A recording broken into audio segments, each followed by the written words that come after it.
বন্ধুসকল চাওক, এইটো এটা স্প্ৰিংকলাৰ মেচিন হয়। এইটো এগ্ৰিকালচাৰ ফালৰ পৰা আমি সাবচিডি আকাৰে পাইছিলোঁ। অৱশেষত আজি এইটো মেচিনটো ফিটিং কৰিবৰ কাৰণে ইয়াৰ যিটো টেকনিকেল পাৰ্টি আহিছিল আৰু আহি কেনেকৈ ফিটিং কৰে গোটেই বস্তুটো দেখুৱাই পিনি থৈ গ'ল। চাওক, ইমান ধুনীয়া এটা বস্তু, প্ৰায় 40-45 হাজাৰ টকাৰ বস্তু আমি 7,000 টকাতে পাইছিলোঁ। টেপনল পাইপটো আছে যে, টেপনল টেপটো টেপ এটা নাই জানো, এই মটৰত লগাবলৈ যে বগাকে সেইটো লগাব লাগিব এই জইনবিলাকত। মানে এইফালে যদি অকণমান হয় নহয়, এইফালে পানী মানে দৰব নেটানে। ইয়াত যিমানকেইটা জইন আছে, ইয়াত আছে, ইয়াত আছে, ইয়াত আছে, ইয়াত আছে, ইয়াত ইয়াত ইয়াত ইয়াত এইবিলাকত মানে গোটেইখিনি টেপনল পাইপ লগাব লাগিব। টেপ টেপ এইটো 70% কৰিব লাগিব নেকি? 70% বন্ধ কৰিব লাগিব। এতিয়া কিমানত আছে? ওপৰলৈ কৰিলে মানে যে খুলিব ন, তললৈ কৰিলে মানে বন্ধ হ'ব।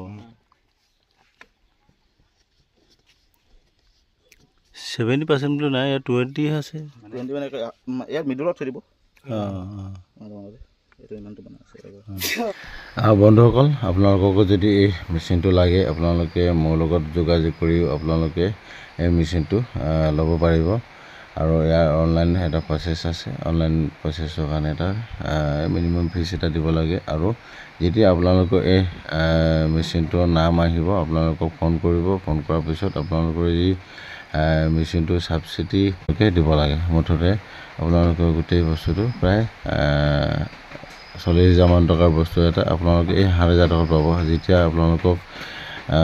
যেতিয়া আপোনালোকৰ লিষ্টত নাম আহিব, আপোনালোকক ফোন কৰি জনাব যে আপোনালোকে সেই 7,000 টকা পইচাটো আপোনালোকে ডাফ কাটি একাউণ্টত ভৰাই দিব লাগে।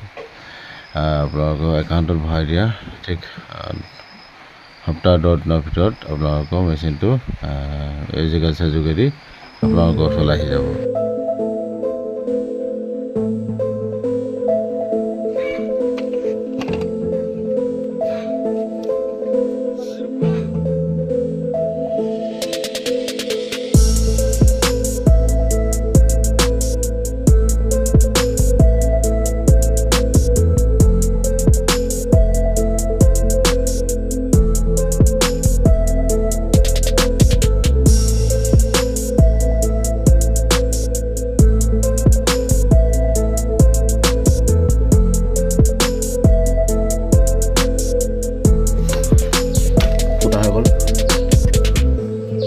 লগাব লাগিব কিন্তু দেই, এইটো কেপটো লগাব লাগিব, নহ'লে পানী লিক হ'ব।